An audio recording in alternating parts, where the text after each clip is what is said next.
I don't believe in separation anymore.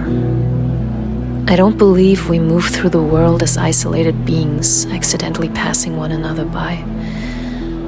A tree is never just a tree. Beneath the surface, its roots are woven into the lives of countless others, exchanging life with the forest around it. A wave is never just a wave. For a brief moment, it seems to have its own shape, its own direction, its own identity, and yet it has never stopped being the ocean. And I think we're not so different. We spend so much of our lives believing we're alone, simply because our eyes cannot see the invisible threads that connect us. Every word we speak becomes part of someone else's story. Every kindness continues long after we've forgotten it. Every act born from fear ripples outward, and every act born from love does too. A single candle never loses its own flame by lighting another. The energy we embody is never ours alone. Love and fear are not simply emotions we carry within us. They are ways of meeting the world. Last week reminded me of that. I returned to Berlin, my hometown, to celebrate Pride. And by now many of us know what happened that day. And my heart is with everyone whose lives were touched by that act of violence. And yet, when I look back, violence is not what remains. What remains are the countless small acts of love, the embraces, the laughter, the beauty of people allowing one another to exist exactly as they are. You know, sometimes I find myself wondering what leads another human being to commit an act of violence and hatred like that. I think fear struggles to coexist with freedom. When we're disconnected from ourselves, the freedom of others can feel like a threat instead of an invitation. Authenticity reminds us of the parts of ourselves we have forgotten, abandoned, or never felt safe enough to express. But love moves differently.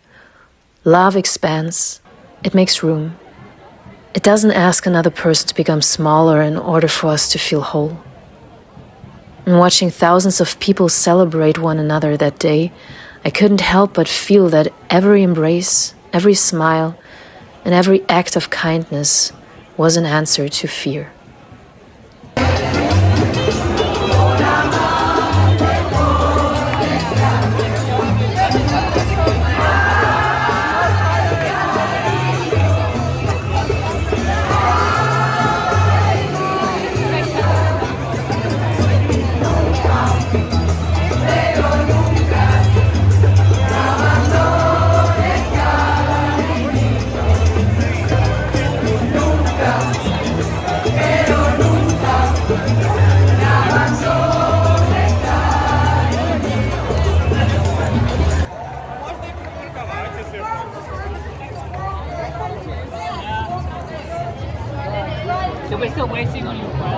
So I'm going to Berlin tomorrow. My hometown. Haven't been there for a year now. Last time was in August 2025, I think.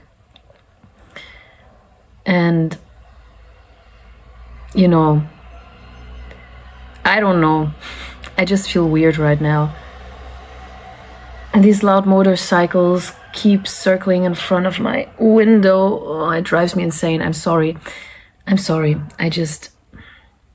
Sometimes I really have to remember how lonely I felt back then when my parents moved from central Berlin, East Berlin, to a very conservative rural area in Western Germany. I think it was one of the most difficult times of my life because, you know, suddenly being in an environment where you feel totally disconnected from each and every one is pretty tough. I think it kind of was the first time that I really felt the sense of not belonging and of feeling like an outsider. And today, luckily, you know, I'm in my 40s now. I look back And I think, thank God you were an outsider. Thank God you were different from those, I don't want to say those people, because I believe in energies. Thank God you were different from this weird dynamic and this weird energy, which was very rigid, which was very, very repressive and very, very fear-driven. There wasn't much freedom. There was not much freedom kind of to let people just be themselves, you know. If someone was like a little different, you know, dressing a little differently, or God forbid have like a, you know, something like, I remember like I had this queer classmate.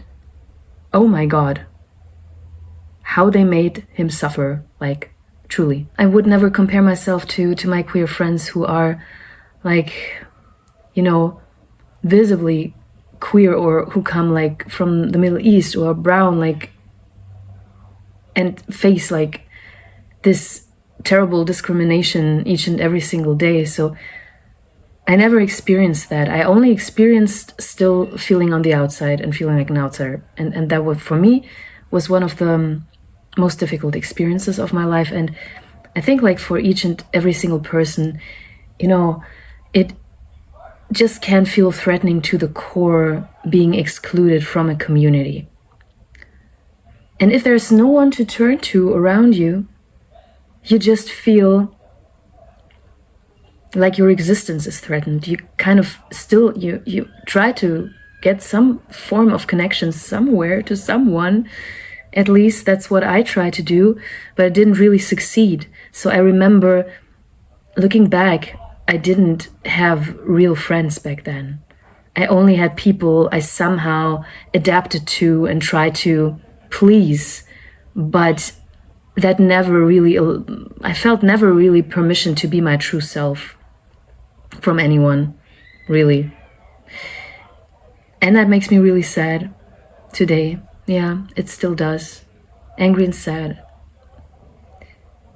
You know, I will go to Pride in Berlin. I always feel such a warm sense of belonging within a community that is so diverse and so inclusive and embracing, you know, all differences and advocating for, you know, marginalized people. It's just, for me, it's just, that's where I feel at home. So, and I'm telling you, my teens and also my 20s, even though I studied art at an art school, I still felt like so lonely. It wasn't until my early 30s that I really started to find my chosen family. And that was when I came into a work environment with neurodiverse people, neurodivergent people. And that was kind of the turning point for me. Because there was the first time I came there, my whole body started to relax, my nervous system. And for the first time I felt, yeah, hier bist du richtig, like it's German saying, like kind of, there I felt welcome, I felt at home, I felt like I could be myself, I felt like I could just be authentic, you know. And I'm still working there today. I feel so blessed. And I feel with every person that feels on the outside and feels lonely and excluded, especially younger people in this difficult age, like in their teens or their 20s, which is also a very difficult age because there's so much pressure that's being put on you to be a certain way, to succeed, and to, you know, it's a very pressure and fear-driven age. It can be, at least it is for many people. I truly feel with that. And for those of you who are in that stage or who can identify with that, and also to my younger self, I just want to, you know, send out that message that it will get better. It will get better.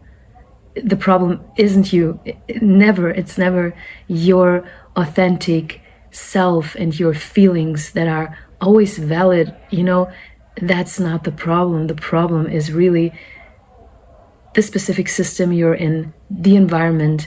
And if it's kind of very norm driven and very rigid, it's just difficult for you to express yourself in that, especially if you are different from the norm.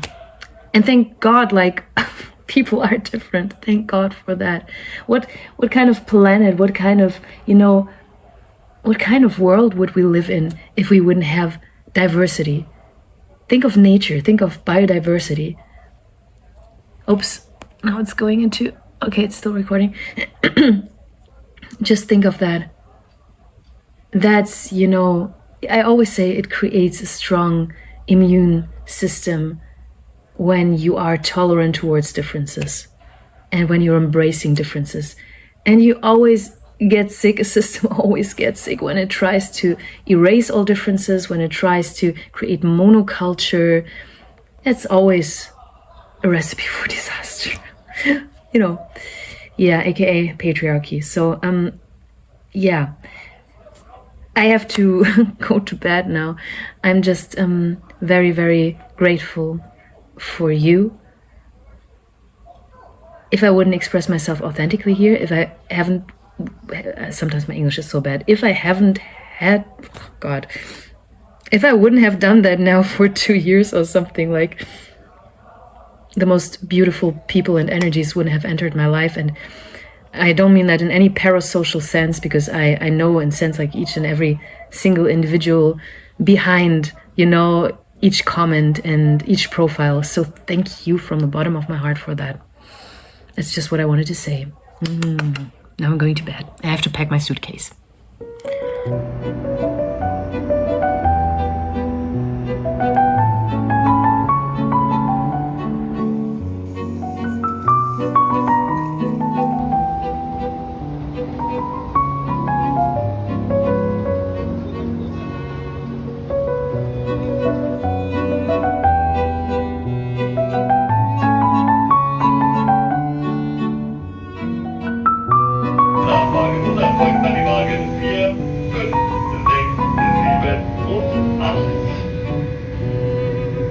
Ladies and gentlemen, welcome aboard the Aircraft 30 to Berlin, Südkreuz, Speyer, Düsseldorf, Duisburg, Essen, Bochum, Dortmund, Hamm, Gütersloh, Bielefeld, Hannover, Berlin, Spandau, and Berlin Central Station. We wish you a pleasant journey.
I can't believe it. His Majesty has arrived. And now I'm shoving the camera onto his head. Sorry. Oh, babe. It's the same. It's like it's funny. Light. Okay. Memories, like the chorus of my mind. Do I have my makeup with me? Because my makeup is my migraine medicine. Can you see? We lost our love too. Now we have to look very sad. And now make it like a photo. Okay. And now we have to look very sad.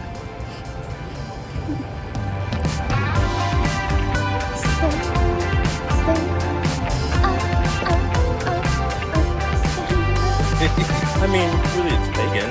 It's pagan, yeah. Pagan poetry. It's the witchcraft. You have to make a pro. Cheers. Cheers. Exactly.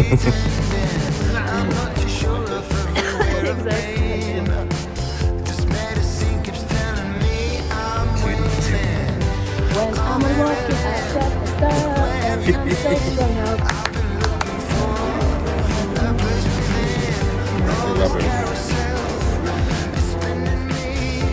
Here comes the sun. Do-do-do-do-do.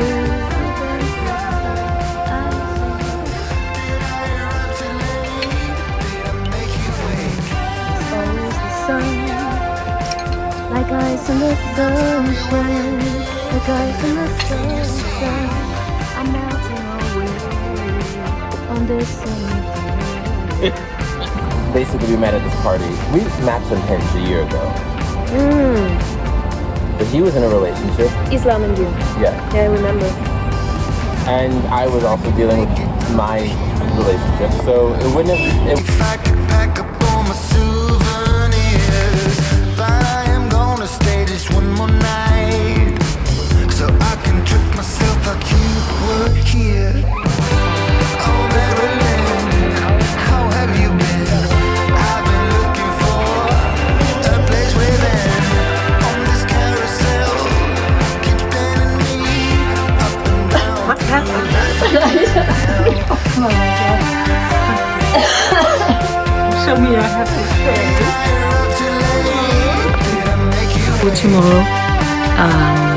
Doesn't have to do anything with me, by the way. I was not involved. But let's just put it this way.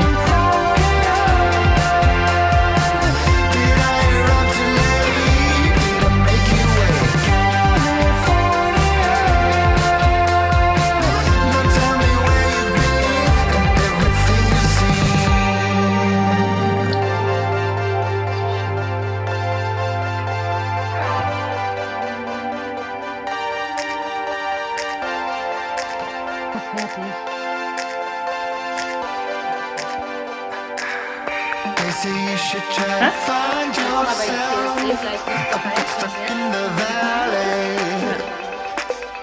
They say never try to hide yourself, but I spent all of my money on. Did I arrive too late? Did I make you wait?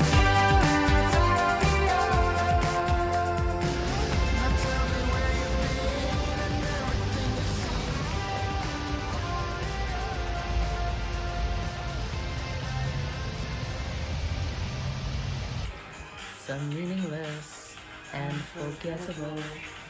All I ever wanted, all I ever needed is here in my arms.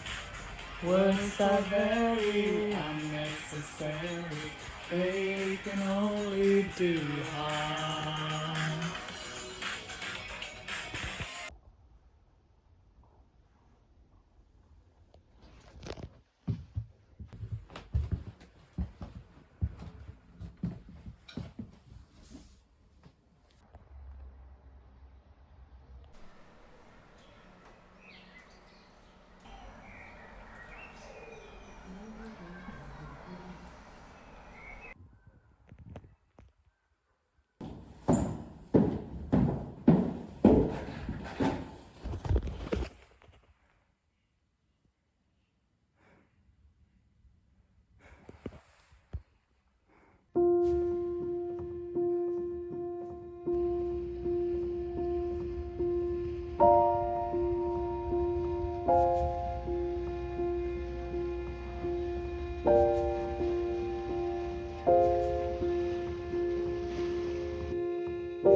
We refuse a world where some lives are considered disposable. We refuse laws, borders, and systems that exist only to divide people into those considered worthy of safety and those who are denied it. We refuse we refuse systems that protect profit over life. And here, in the imperial core of Europe, we must remember from Palestine, Congo, Sudan, Kurdistan, Afghanistan, and Western Sahara to Kashmir, Baluchistan, Abiyala, Turtle Island, Aotearoa, Tamil, the Aboriginal people of Australia, the Amazigh, the Mapuche, the Whig, and all our community resisting occupation, extraction, racism, and colonial violence. We stand in solidarity with anti-imperialist, anti-capitalist, anti-racist, anti-fascist, and liberation movements across the world because our struggles are connected. There is no collective liberation while Congo bleeds for the world's resources. There is no collective liberation while Sudan is abandoned to war and devastation. There is no collective liberation while Palestine remains occupied and under the siege. There is no collective liberation while disabled people are treated as disposable. There is no collective liberation while borders decide whose lives are allowed to move and whose lives are left behind. But we also know that another world is possible.